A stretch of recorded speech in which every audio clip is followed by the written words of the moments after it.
फरीदाबाद आई हैं किस उद्देश्य से? आज पैरालंपिक हरियाणा का भवन का इनॉग्रेशन था और बहुत खुशी की बात है। बहुत सारे पैरा एथलीट्स भी हैं और सभी हमारे पास सत्यनारायण जी आए हैं, पीसीआई चेयरमैन हमारे साथ हैं आज के दिन, और हमारे पलवल के भारतीय जनता पार्टी के अध्यक्ष विपिन जी भी हैं, और हमारे एडवाइज़र साहब राव राघवेंद्र सिंह जी भी हैं, और कर्नल अमरीक पीसीआई से। तो ये बहुत सारे लोग मिलके आए हैं ताकि जो हमारे एथलीट्स हैं आज के दिन, सबसे ज़्यादा मेडल्स जीतने वाले हर नेशनल चैम्पियनशिप में, हर कैटेगरी में हरियाणा के ही एथलीट्स निकल के उभर के आते हैं। ये हमारे लिए बहुत खुशी की बात है। आप स्वास्थ्य मंत्री हैं हरियाणा सरकार में, बात करें स्वास्थ्य सेवाओं की तो बहुत सी असंतुष्टियाँ जो है सामने आती हैं स्वास्थ्य सेवाओं को लेकर, चाहे सिविल हॉस्पिटल फरीदाबाद की बात करें कहीं और की बात करें, उनके बारे में किस तरह? फरीदाबाद इतना बड़ा शहर है, इतनी बड़ी आबादी है, ट्रॉमा सेंटर नहीं है। ट्रॉमा सेंटर आंदोलन चला बहुत बड़ा, कब मुक्ति मिलेगी फरीदाबाद को? रेफर मुक्ति मिलेगी। हमारी कोशिश तो रही है कि रेफर ना हो। ज़्यादा से ज़्यादा डॉक्टर्स हमने पिछले 1 साल में डाले हैं। 1100 से भी ज़्यादा डॉक्टर्स की भर्ती पिछले 1 साल में हुई है। मैंने 70% से भी ज़्यादा दवाइयों की खरीदी कर दी है ताकि सारे अस्पतालों में कोई दवाइयों की कमी ना हो। जहाँ तक मशीनों की बात है, मैं मशीनों पे भी काम कर रही हूँ। 50% सिविल अस्पताल, क्योंकि हमारे सीएम साहब भी चाहते हैं कि जो हमारे सिविल अस्पताल हो वो रेफर मुक्त हो, और ये फरीदाबाद की ही नहीं बात, ये पूरे हरियाणा प्रदेश की बात है। तो जो भी प्रदेश हो, जो भी डिस्ट्रिक्ट हो, ज़िला हो, उनके जो डिस्ट्रिक्ट हॉस्पिटल हैं वो सबसे अच्छी होनी चाहिए ताकि लोगों को आगे चल के प्राइवेट अस्पतालों की ज़रूरत ना पड़े। तो अभी देखिए, जब जैसे मैंने संभाला है, मैं यहाँ तक पहुँची हूँ, धीरे धीरे मैं आगे भी पहुँचूँगी, और मेरी पूरी कोशिश यही रहेगी कि सेवा करने की लोगों की, और जितना काम उसमें मैं कर सकूँगी मैं ज़रूर करूँ। फरीदाबाद को ट्रॉमा सेंटर की नितांत नहीं, ट्रॉमा सेंटर क्या हो जाएगा जी, सभी जिलों में ट्रॉमा सेंटर बनेगा, मदर चाइल्ड हॉस्पिटल बनेगा, ये सभी चीज़ें होंगी। मंत्री जी, पहले आज जो आने का पहला पर्पज था आपका, पहले उसको क्लियर करें आप। यहाँ पे आया पैरालंपिक, वही मैं बोल रही हूँ ना, आज के दिन मैं आई हूँ फरीदाबाद तो पैरालंपियंस के लिए आई हूँ। मैं बहुत खुश हूँ आज के दिन। हमारे भवन का इनॉग्रेशन हुआ है।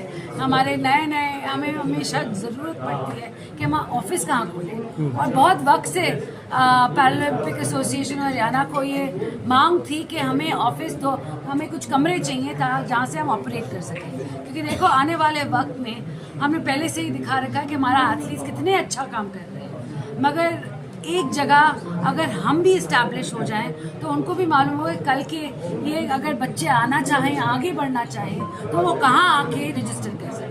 मैम, अल्फा यूनिवर्सिटी काफ़ी सुर्खियों में है, वहाँ पर वाइट कलर टेरर पर रहा था।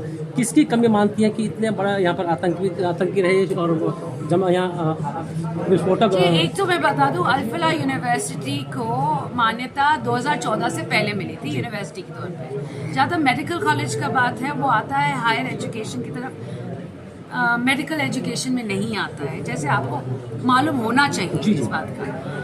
जब हरियाणा सरकार ने उनको मान्यता नहीं दी थी, वो गए थे कोर्ट में, कोर्ट ने उनको मान्यता दिलवाई है, तभी जाके मेडिकल कॉलेज अल्फला खुला है।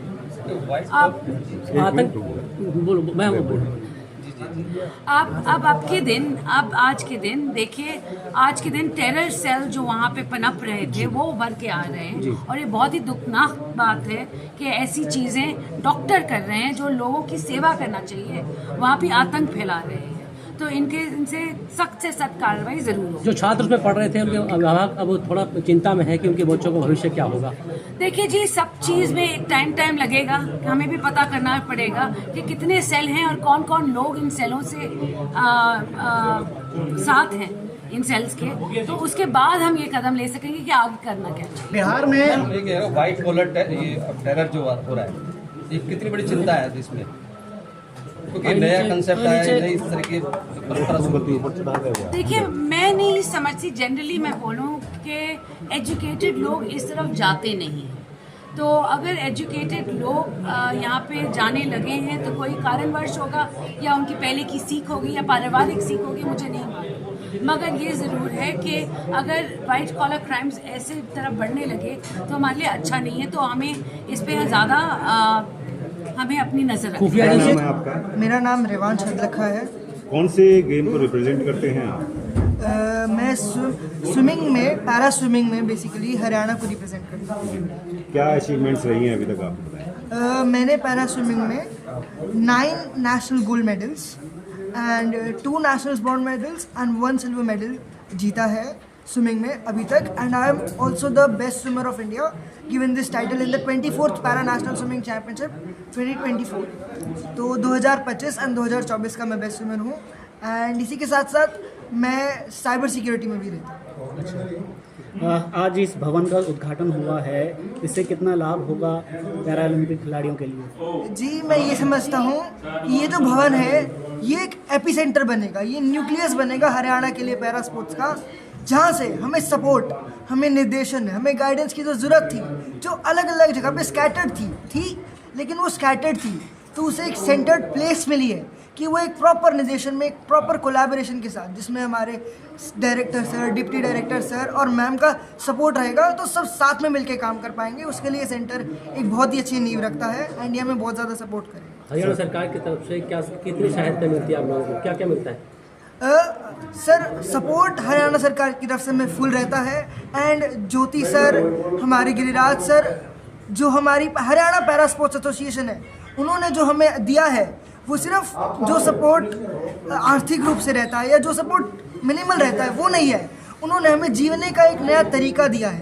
तो उन्हीं लोगों के कारण, उन्हीं के इस मार्गदर्शन के कारण हम इतना आगे बढ़ पा रहे हैं और हरियाणा का नाम देश में और विदेश में रोशन कर पा रहे हैं। अब आगे की बात करें तो और आगे आपका क्या जो है एम है आगे का? देखिए, खेल में अगर मेरा एम है तो मेरा एम है कि मैं अपने देश को पैरालंपिक्स में और अंतर्राष्ट्रीय स्तर पर प्रेजेंट करूं एंड अपने देश के लिए मेडल्स जीत कर लाऊं।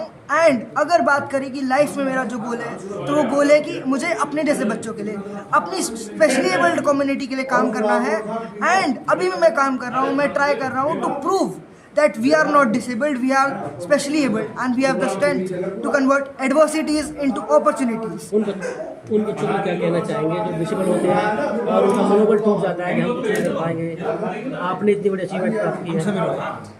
मैं ये कहना चाहूँगा कि आपको सिंपैथी की ज़रूरत नहीं है, आपको सिर्फ एक सपोर्ट सिस्टम की ज़रूरत है। तो आप वो अपने अंदर स्पार्क ढूंढने का ट्राई करें। एंड मैं उस बच्चे को भी नहीं या उस बंदे को भी नहीं, मैं उसके पेरेंट्स को एंड उसकी सोसाइटी को कहना चाहूँगा कि हर एक बच्चे में एक स्पेशल एबिलिटी होती है, हमें सिर्फ उसे सपोर्ट करके ढूंढना है, एक इकोसिस्टम क्रिएट करना है जहाँ पे किसी को सपोर्ट ढूंढना ना पड़े, उसके पास सपोर्ट खुद हो। क्योंकि सिंपैथी नहीं चाहिए, हमें चाहिए एक मौका कि टू प्रूव कि हम भी कुछ कर सकते हैं। एंड मैं एक चीज़ कहना चाहूँगा कि जैसा मैंने बताया कि मैं अपनी कम्युनिटी के लिए काम कर रहा हूँ, तो किसी को भी मोटिवेशनल वे में या गाइडेंस में या स्पोर्ट्स में आगे बढ़ने में स्टार्ट करना है अपनी जर्नी को, उसमें गाइडेंस चाहिए तो आप मुझे भी कॉन्टैक्ट कर सकते हैं मेरे इंस्टाग्राम, मेरे लिंक्डइन और मेरे मोबाइल नंबर के थ्रू।